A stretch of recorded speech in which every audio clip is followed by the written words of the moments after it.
మనిషి రాముడి మనిషి మనకలాగా అని అనుకుంటున్నారు. నో, రామచంద్ర ప్రభువు పరమ పురుషోత్తముడైనటువంటి శ్రీ మహావిష్ణువు అమ్మ. రైట్. సో మన ఆచారం ఏంటంటే హిందూ మతాల్లో ఏ పండుగ ఉన్నా మన తెల్లవారుజాము 3 గంటలు, అంటే ఇది అప్పట్లో, ఇప్పుడు కూడా అది కొనసాగుతుంది కొన్ని ఇళ్లలో. అయితే పొద్దున లేచి 3 గంటలకి లేచి మనం 5 కల్లా మనం దీపం వెలిగించేసేవాళ్ళం ఏ పండుగ రోజు అయినా కూడా. కానీ శ్రీరామనవమి మాత్రం మధ్యాహ్నం పూజలు చేయాలి అని అంటూ ఉంటారు మీలాంటి శాస్త్ర పండితులు. సో దాని గురించి మీరేమంటారు? నిజంగా మధ్యాహ్నం చేయాలా, లేకపోతే అది ఆ ఆచారం ఏంటి? మధ్యాహ్నం లోపల చేయాలి. 12 గంటలకి శ్రీరామచంద్ర ప్రభు పుట్టాడు, అందుకని 12 గంటలకు చేయమన్నారు. తెల్లవారుజామున ఈ మధ్య కాలంలో యూట్యూబ్ లో మహాపండితులు ఎక్కువైపోయి తెల్లవారుజామున 3 గంటలకు లేచిపోండి, 5 గంటలకలా సూర్యుడికి ఇలా వచ్చే లోపల ఫినిష్ చేసేయండి, మీకు లక్షలు వస్తాయి, కోట్లు వస్తాయి, ఇళ్ళు వస్తాయి, పెళ్ళాలు వస్తాయి, మొగుళ్ళు వస్తారని చెప్తుంటే వీళ్ళందరూ రెచ్చిపోయి తెల్లారుజామున బ్రహ్మ ముహూర్తం ఒకటి పేరు పెట్టారు. బ్రహ్మ ముహూర్తం అప్పుడు కాదమ్మా, తెల్లారుజామున 3 గంటలకు లేచిపోయి చేసేస్తే ఏమీ రావు. పిల్లలకు స్టూడెంట్స్ మాత్రం లేవాలి, స్టూడెంట్స్ మాత్రం తెల్లవారుజామున లేచి చదివితే బ్రహ్మ ముహూర్తంలో అవుతాయి. వీళ్ళంతా చెప్పబట్టి వీళ్ళ పూజలన్నీ పూజ చేస్తున్నారు. నేను ఎగ్జాంపుల్ చెప్తాను. అన్నవరం హైదరాబాద్ నుంచి ప్రతి ఒక్కడు వెళ్తాడు. గోదావరి ఎక్స్ప్రెస్ ఎన్ని గంటలకు దిగుద్ది అంటే చక్కగా మార్నింగ్ 3:30కో 4కో దిగుద్ది. అక్కడ వీళ్ళందరూ సత్యనారాయణ స్వామి వ్రతాలు చేస్తారు 7ంటికి. అందరూ కునుకుపాట్లు పడతా ఉంటారు, పంతులు గారు మంత్రాలు చదువుతుంటే అక్కడ అందరూ పడుకుంటారు. ఎప్పుడు కూడా సత్యనారాయణ స్వామి వ్రత కథలు వినరు. సో తెల్లారుజామున లేచే వాళ్ళ జీవితాలు ఇలాగే ఉంటాయి. ఏంటంటే మంచిదే, అలవాటు మంచిది, లేవడం చేసి ఓపిక ఉన్నవాళ్ళు. ఓపిక లేని వాళ్ళు కూడా అయ్యి బాబాయ్ తెల్లారుజామున అయితే ఏదైనా స్పెషల్ గా వచ్చేస్తాయేమో అని చెప్పేసి ఈ డూప్లికేట్ ప్రవచనకారుల మాటలు విని, డూప్లికేట్ పంతుల మాటలు విని తెల్లారుజామున మొదలెట్టి మధ్యాహ్నం మాటలు కాన్సన్ట్రేషన్ చేయలేకపోతున్నారు పనులు. సో ప్రతిరోజు అవసరం లేదు. అయితే రామచంద్ర ప్రభు ఎందుకు మధ్యాహ్నం చేయాలి అంటే, శ్రీరామచంద్రుడు మధ్యాహ్నం కరెక్ట్ గా 12 గంటలకు పుట్టాడు, శ్రీకృష్ణ పరమాత్మ అర్ధరాత్రి 12 గంటలకు పుట్టాడు. దీనికి స్టోరీ నేను చెప్తాను, ఎవరికి తెలియదు ఇదంతా.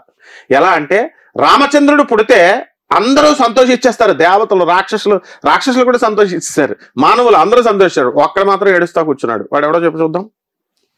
చంద్రుడు. ఎందుకు? ఈయన పట్టపగలు పుట్టాడు కదా.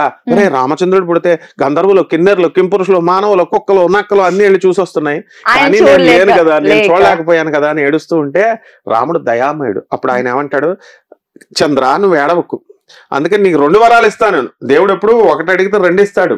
ఏమన్నాడు, ఈసారి నిన్ను సాటిస్ఫై చేయడం కోసం నేను అర్ధరాత్రి పుడతాను రా కృష్ణావతారంలో అన్నాడు. అందుకే కృష్ణుడు రాత్రి 12 గంటలకు పుడతారు. అప్పుడు పూజలు అందరూ 12 గంటలకు చేస్తాం కృష్ణాష్టమి రోజున. అలాగే మనం కూడా అదే రోజు పుట్టాం కృష్ణాష్టమి. సరిగ్గా రెండవది ఇంకా బోనస్ ఏంటంటే, ఇప్పుడు ఏడవకుండా ఉండడం కోసం అది ద్వాపరయుగం రావాలి కదా, అప్పుడు దాకా వెయిట్ చేయి. ఈ లోపల రామాడు పక్కన నా పేరు పక్కన నీ పేరు పెట్టుకుంటాను అన్నాడు. రామచంద్రుడు అన్నాడు. అంతేగాని రామ సూర్యుడు అంటాడా? సూర్యుడికి ఇవ్వలేదు వరం. అందుకనే ఈ 2 వరాలు. దేవుడు కరుణామయుడు రాముడు. అందుకని మధ్యాహ్నం మాటలు 12 గంటలకు ఆయన పుట్టాడు కాబట్టి, సీతాదేవితో వివాహం ఆ పగలు జరిగింది కాబట్టి చేస్తారు.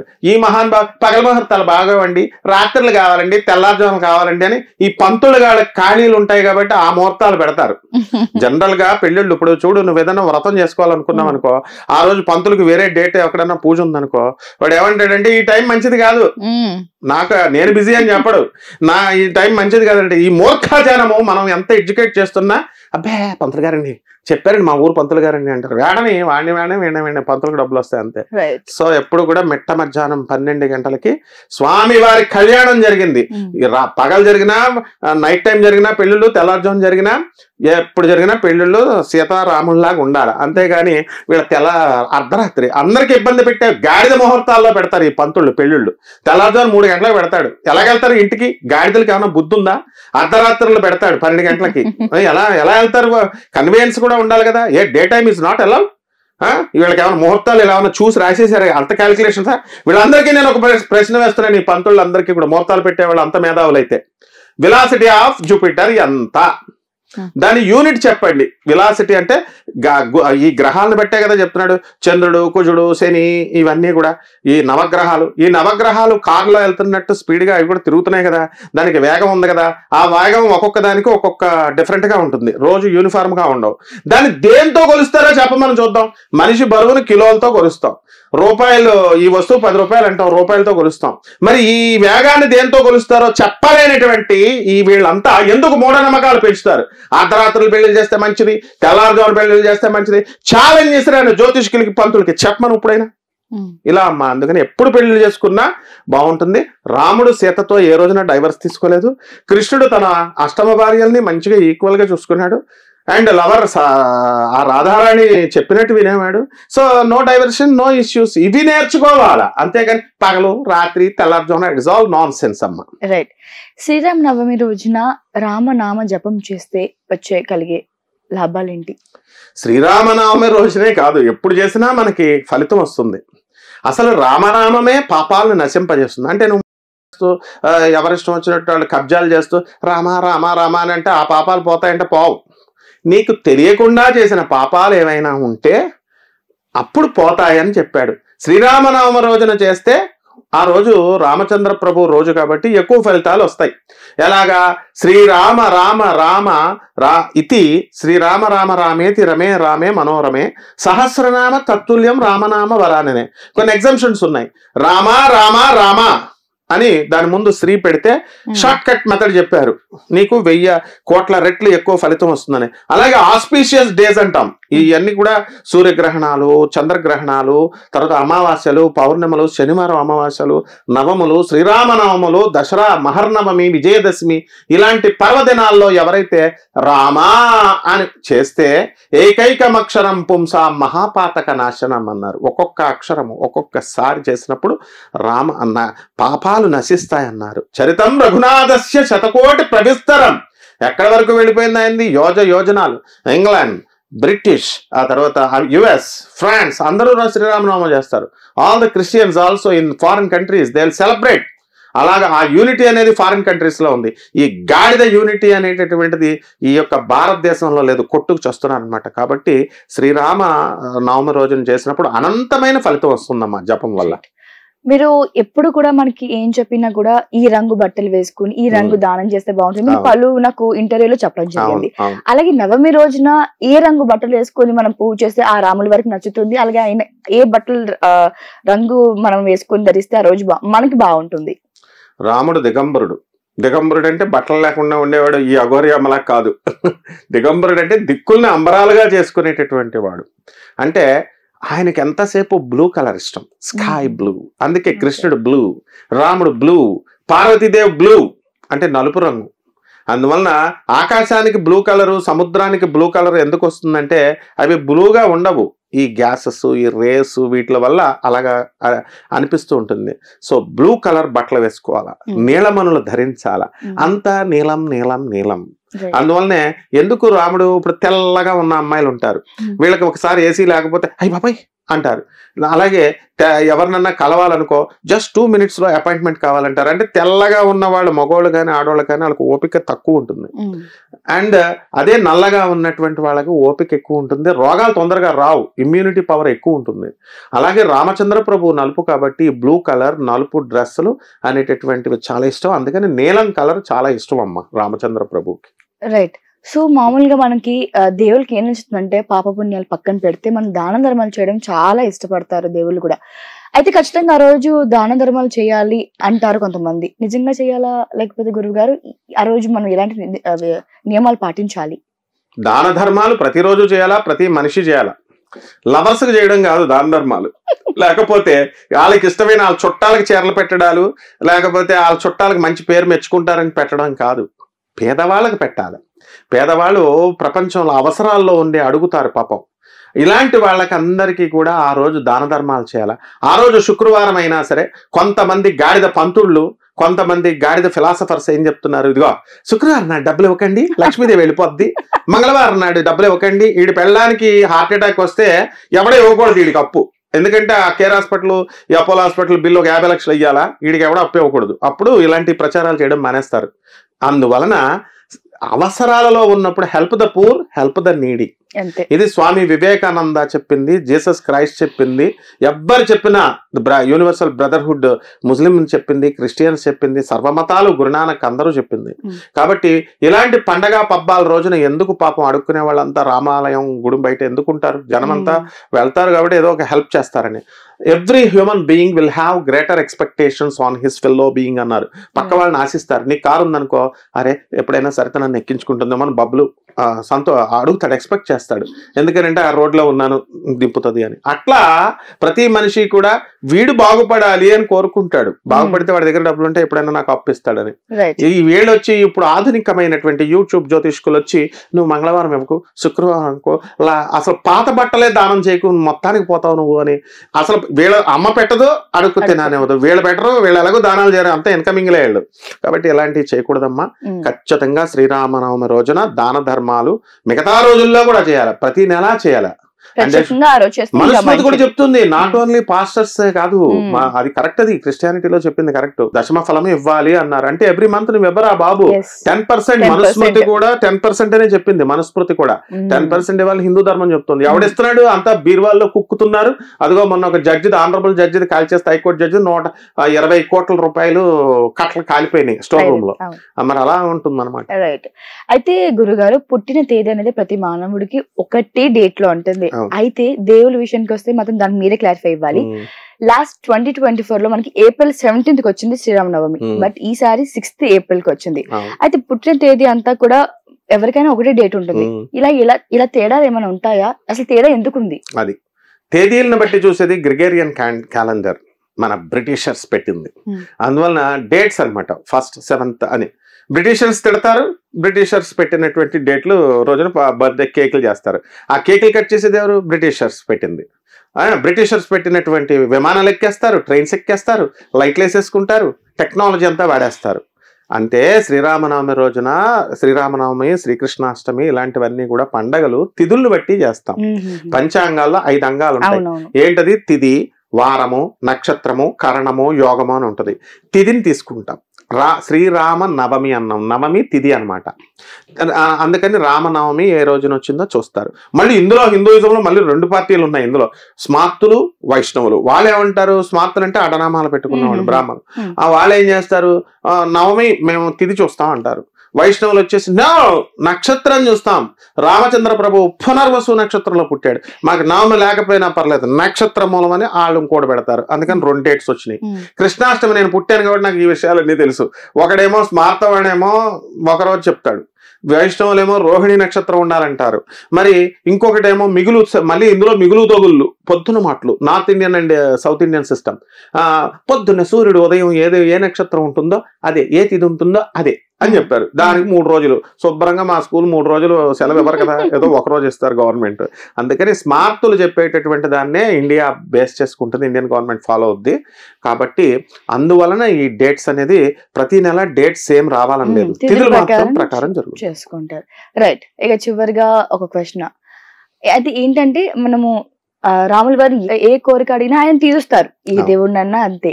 ప్రత్యేకంగా మనకి ఆ రోజు అప్పుల్లో కూరుకుపోయిన వాళ్ళు, లేకపోతే ఆర్థిక సమస్యల్లో, లేదా మనసు బాగాలేక మెనీ ఆఫ్ ప్రాబ్లమ్స్ ఉన్న వాళ్ళు ప్రత్యేకంగా ఆ రోజు ఏదైనా నియమాలు లేక నిష్ఠలు పాటించి పూజ చేస్తే ఆ రోజు అవి తీరే పరిహారాలు ఏమైనా ఉన్నాయా? ఇది దొంగ పంతులు చెప్పినాయి. రామచంద్ర ప్రభు అప్పులు తీర్చడు, నువ్వు డబ్బులు వేస్తే పంతులకు డబ్బులు వస్తాయి అంతే తప్ప ఎట్టి పరిస్థితుల్లో దేవుడు ఏం బాండ్ పేపర్ రాసి ఇవ్వలేదు.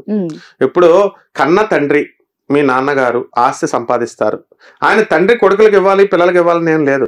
నీ స్వతంత్రంగా నువ్వు చేసుకున్నావు, నువ్వు ఎవరికైనా రాసి ఇవ్వచ్చు. అనాథ పిల్లలకు రాసి ఇచ్చేయచ్చు, ఆశ్రమాలకు రాసి ఇచ్చేయచ్చు. తాతల వంశం చేసినటువంటిది మన వాళ్ళకి వస్తుందని ఒక యాక్ట్. ఎన్టీ రామారావు గారు తీసుకొచ్చినట్టు తండ్రి ఆస్తి కుమార్తెలకు కూడా ఇవ్వాలని, ఇలా మనం పెట్టుకున్న కాన్స్టిట్యూషన్.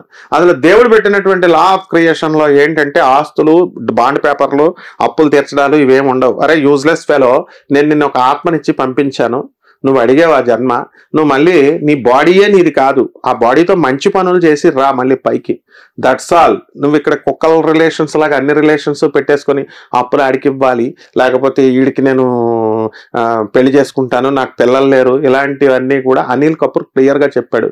దేవుణ్ణి కోరికలు తీర్చే వస్తువుగా ఆపాదించారని. రామచంద్ర ప్రభు ఏ కోరికలు తీర్చడు.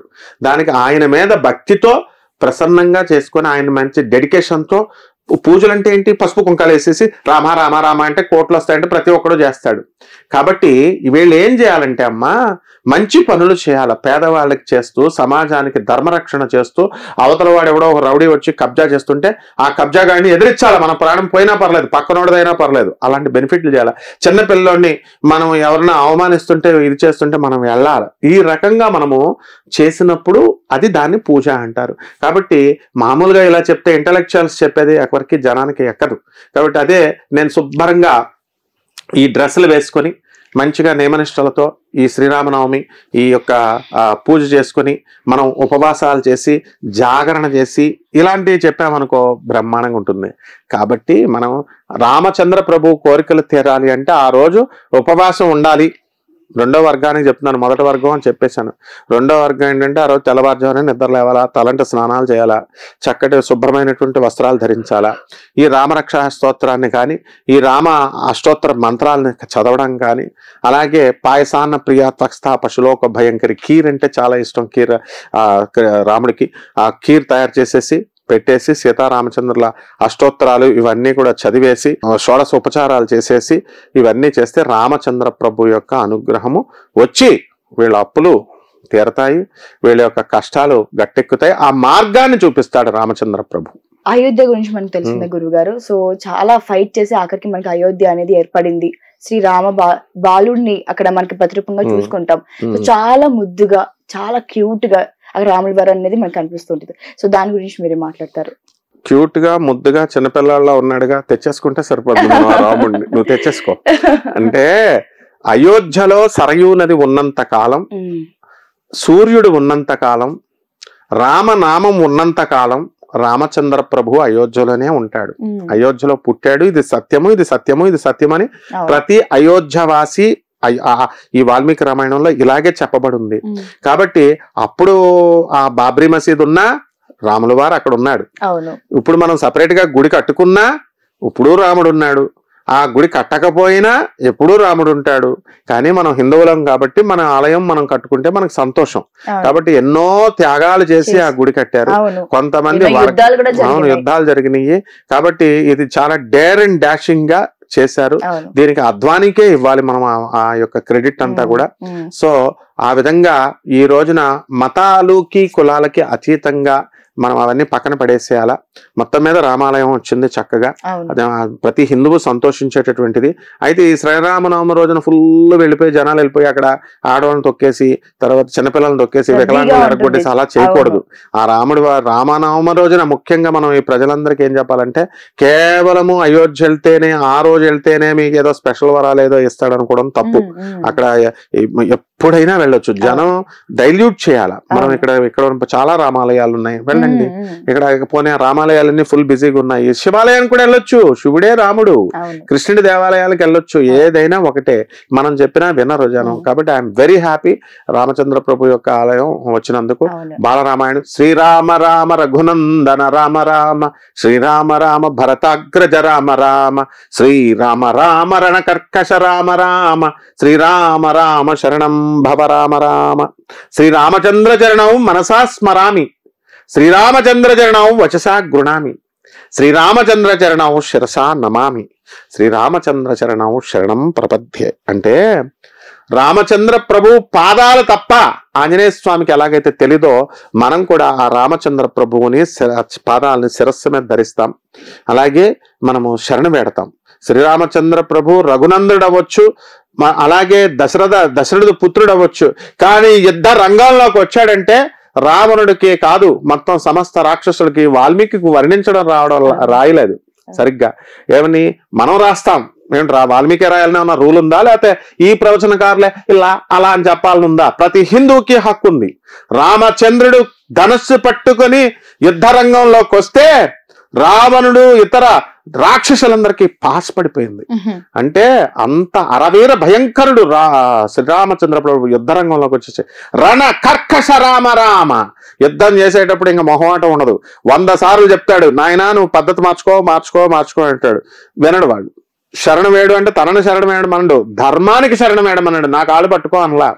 వాడు వినలేదనుకో తీసేస్తాను రా బాబు అన్నాడు, తీసేస్తాడు. రావణాసురుడు ఒంటరిగా మిగిలిపోయాడు, దెబ్బలు తేలిని. ఎంత కరుణామయుడో రాముడు తెలుసా నీకు? అరే రావణ, మారమంటే మారలేదు, వెళ్ళి మరి ఈ రోజు రెస్ట్ తీసుకొని రేపు పొద్దున్న రా ఇద్దాం, ఎవడని ఇస్తాడా ఛాన్స్? వెళ్ళి రా అంటే వాడు మర్నాడు వెధవ వెళ్ళి వాడు మళ్ళీ తారాదేవి ప్రసన్నంతో చేసుకుని రక్షించేటటువంటి ఆ యొక్క రథంతో వచ్చి అధర్మ యుద్ధం చేసినా సరే రామచంద్ర ప్రభు ఏమంటాడు తెలుసా? దేవతలందరూ వచ్చి మేము నీకు తోడుంటామంటే నో, తోడుండకూడదు, నేను ఒక్కడే యుద్ధం చేయాలా, ధర్మాన్ని పాటించాలా అంటాడు అనమాట. అంత కరుణామయుడు రాముడమ్మ. అందువలన రామా అని శ్రీరామ నామం మనం చేసుకుంటే నువ్వు వరల్డ్ లెజెండరీ అయిపోతావు, నోబెల్ ప్రైజ్ కూడా నీకు వస్తుందమ్మా సరిత. అంత కరుణామయుడు రామచంద్ర ప్రభు. థ్యాంక్ యూ గురుగారు, thank you so much for your valuable time and valuable information. Thank you so much. Thank you అమ్మా.